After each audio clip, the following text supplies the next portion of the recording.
What is truth? A German philosopher, Immanuel Kant, distinguished between two worlds. One was the world of phenomena. One was the world of noumena. Phenomena are the things as they appear to us, the world as it appears to us. It is something that we perceive in our brains or in our bodies. Noumena are the things that really are. Let's imagine the scenario in which we can explain this story. For example, we are having a cup of coffee. We are drinking this coffee, we are tasting this coffee, it tastes good, it's a nice cup of coffee. However, the truth is, by the way, this is our phenomena. The world as it appears is the coffee. The noumena, the truth of the situation is that a scientist is stimulating our brain cells with some electric impulses. And so the electric impulses that stimulate the brain cell create the vision and the smell and the taste of coffee. But the coffee doesn't exist. So the noumena in this case doesn't exist, or at best it is the electric impulse in our brain. So let's imagine a less futuristic example. The cup of coffee that we are holding and tasting and expecting to wake up from is decaffeinated. There is no caffeine in this coffee. We smell it as a real coffee, we taste it as a real coffee, but it's a decaf. We can't wake up. There is a difference between what it really is, a decaf, the noumena, and what we think it is, originally anyway, until we find out that it's a decaf. So the world of phenomena and noumena are different. Some people believe that it is impossible to get to the world of noumena at all, because the world of the noumena is perhaps not accessible through our perception ever. We can imagine it, and Immanuel Kant was saying that the world of noumena is the one that is mathematically proven, that can be mathematically proven. The world of the noumena is the a priori knowledge.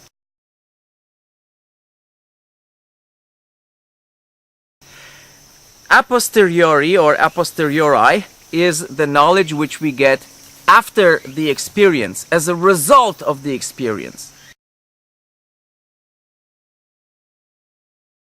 What kind of knowledge can we get before the experience? So Kant was talking about mathematical truths, but actually 2 plus 2 equals 4 is not really a mathematical truth. It is something that we establish on the basis of agreement. We agree that 2 plus 2 will be 4. We will call it 4. Is this a real knowledge, or is this just an agreement?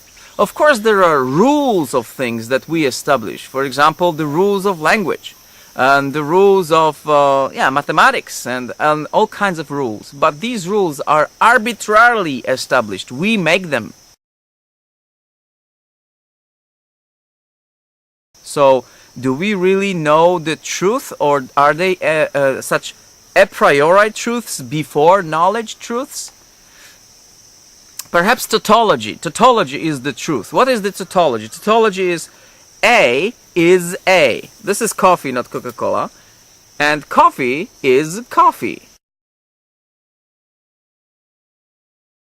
That is tautology. Is this true? Perhaps it is, but it's not very revealing. So anything that we can say about the world is very questionable.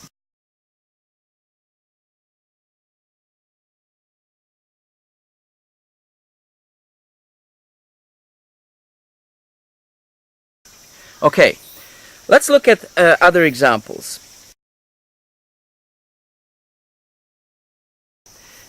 There are people who maintain that Earth is alive, that the Earth is a being, and if this being has consciousness, it perceives itself. It perceives itself, its own body. And they say Earth does not perceive itself as a sphere. We think of the Earth as a sphere, but actually it perceives itself as a donut. Why? Because this sphere revolves around itself and goes in circles around the sun.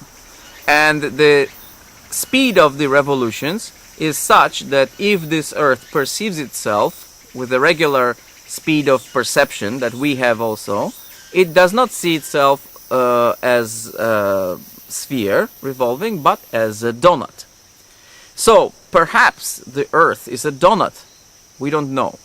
Perhaps our body, as we see through the microscope, is also not full as we perceive it. We perceive it as this is not penetrable unless I put a nail through my hand. But if I don't want to hurt myself, it's not penetrable, and I can't just go between the atoms. However, we know that there are atoms spinning just like the earth, and they are creating some kind of donuts inside of our hand, and the whole thing looks like a full body, like a body that has no holes. So what is the real truth? Are we a universe of small spinning particles? By the way, the particles are energy, as we find out now.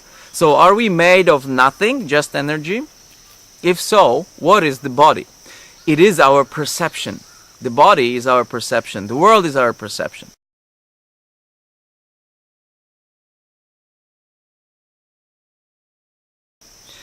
Let's talk about the difference of perception. One person sees something and thinks it is beautiful. Another person sees it and thinks it is nothing. For example, the tree. Somebody can look at this tree and say, oh, okay, this is a good material for burning. Let's burn it. Let's make ourselves warmer.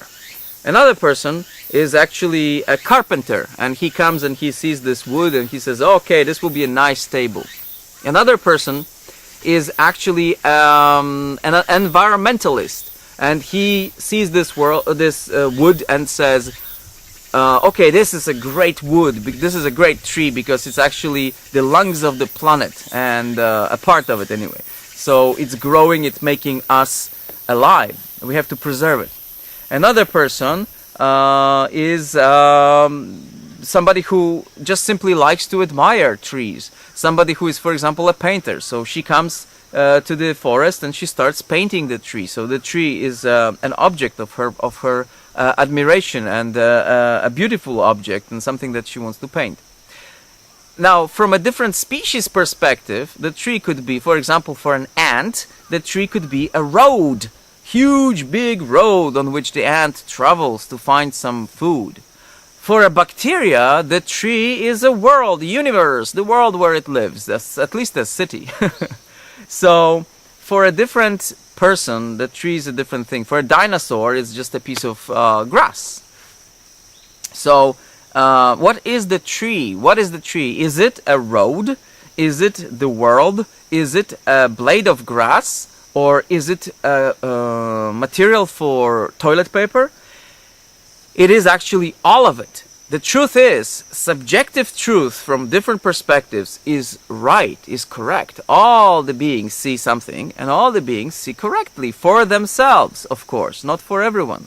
And what is beautiful to me doesn't have to be beautiful to another person. So the tree can be beautiful and ugly at the same time. Also, the tree can be deadly for some beings. For example, if we have an experience of riding motorcycles, if there's a tree, fallen tree across the road, it's a very dangerous thing. So sometimes people have accidents and they hit trees and die. So the tree can also be very deadly, even though it doesn't move. So everything can be thought of the tree in good and bad way, and all of it can possibly be right. So all of it is true. The tree, if it has perception on its own, it also perceives itself in its own way. So is this perception wrong? The tree feels, I am a tree, I am growing, I am it. And there are some crazy beings that run around me very fast. They are humans. And there are some other beings who are peeing on me. They are dogs. So, but I am here and slowly growing for 600 years. And these humans die out after 1/10 of my lifespan. So, is this not true? Of course it is true.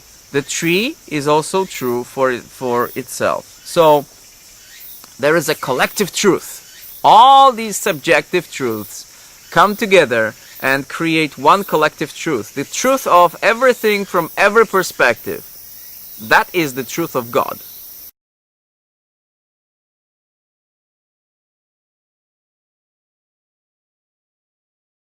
And of course, when we talk about God is omniscient, God is all-knowing, that's what it exactly means. God is in all particles of this world, and so all particles, all this world, all this universe, knows itself from all the perspectives possible. So the world knows itself completely, thoroughly.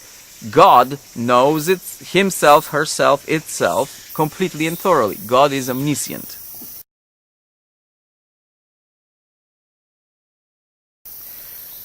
Now, however, when we are separate from God, when we are not in God consciousness, when we are looking from our own individual perspective, we have to be very respectful of another person's perspective. You know, don't destroy the house for the ant. Don't destroy the shelter for the bird. Respect their perspectives and their needs. Don't destroy the tree that is alive and feels something. And if you can avoid destroying anything in this world, please do, because your perspective is only one in the world of perspectives, and your need is only one in the world of needs. The truth that you have is only one. Respect the truths of everybody, and then you can live in harmony with the world.